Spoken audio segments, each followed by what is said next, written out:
Εγώ όντως δεν το ξέρω. Ρε, δεν γίνεται να μην δεν το ξέρεις. Τι είναι, κάτσε να ψάξω. TikToker είναι. Ένα screen.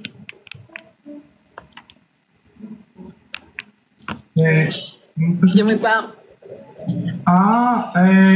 Εντάξει, τον έχω δει μία-δύο φορές, δεν τον ξέρω. Δεν του εμφανίζεται συνέχεια στο for you σου.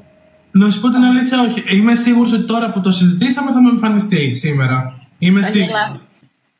Αυτός την έπεσε στην Ελένη. Την έπεσε ο τύος της. Τον έβαλα σπίτι μου. Και ήθελα να μπούμε στο δωμάτιο δίπλα στην κρεβατοκάμαρα και πήγαινε να ανοίξει την πόρτα. Αλλά την είχα κλειδώσει. Γιατί το περίμενα. Είναι τέτοια φάση. Ναι. Εσύ, γιατί τον έβαλε στο σπίτι σου αυτό? Γιατί εγώ νόμιζα ότι τον κάνουν όλοι και τον τρολάρουν και τον κοροϊδεύουν χωρίς λόγο. Γιατί όντως είναι ένα παιδί που εντάξει έδινε πόνο στο κοινό του. Και λέω εντάξει, θα τον βοηθήσω, θα τον φέρω στο live μου για να δείξω ότι εγώ το στηρίζω. Και την πάτησα. Υπάρχει λόγο που τον βράζει. Έχει κοινό φουλ. Ναι, καλέ. Παιδιά, εγώ δεν τον ξέρω. Αλήθεια σας λέω. Δεν είστε άνεργοι. Περίμενε. Το κοινό του σε τι μέγεθος μετριέται? Ανοίγει stream στο YouTube και πιάνει 2.000, ας πούμε 1.000 με 2.000 άτομα. Είναι γνωστός, ναι, full.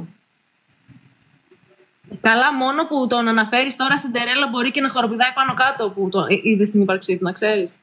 Αυτόν θα που μου λες. Του κάναμε και χάρη, όχι τίποτα άλλο.